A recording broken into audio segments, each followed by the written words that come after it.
మనుషుల నిజ స్వభావం గురించి తెలియజేసే రైతు మరియు పాము కథ. ఒక చల్లని శీతాకాలం రోజు ఒక రైతు పొలానికి వెళ్తుండగా రోడ్డు పక్కన ఒక పాము చలితో వణికిపోతూ కనిపించింది. ఆ పాము దాదాపు చనిపోయే స్థితిలో ఉంది. రైతు ఆ పామును చూసి జాలిపడ్డాడు. పాపం, అది కూడా ఒక ప్రాణే కదా అని అనుకున్నాడు. అతను పామును జాగ్రత్తగా తీసుకుని తన దగ్గరున్న బట్టల్లో పెట్టుకుని వేడిచ్చాడు. కొంతసేపటి తర్వాత పాము మెల్లగా కోలుకుంది. రైతు ఆనందపడ్డాడు. నేను ఒక ప్రాణాన్ని కాపాడాను అని అనుకున్నాడు. కానీ ఒక్కసారిగా ఆ పాము రైతు చేతిని బలంగా కాటేసింది.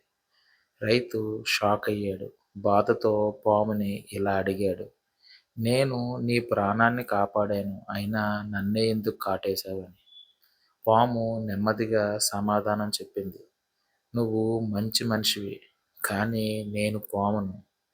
నేను కాటు వేయడమే నా స్వభావం. అప్పుడు రైతుకి ఒక పెద్ద నిజం అర్థమైంది. ఏంటంటే, కొంతమందికి మనం ఎంత మంచి చేసినా కూడా వాళ్ళ నిజ స్వభావం మారదు. ఎందుకంటే వారి స్వభావమే అటువంటిది. అందువలన ఇటువంటి మనస్తత్వం ఉన్న వాళ్ళకి మీరు ఎటువంటి సాయం చేసినా కూడా తిరిగి వాళ్ళ బుద్ధి చూపిస్తారు. సో, అటువంటి వాళ్ళ మీద జాలి పడొద్దు అని ఈ కథ మనకి తెలియజేస్తుంది.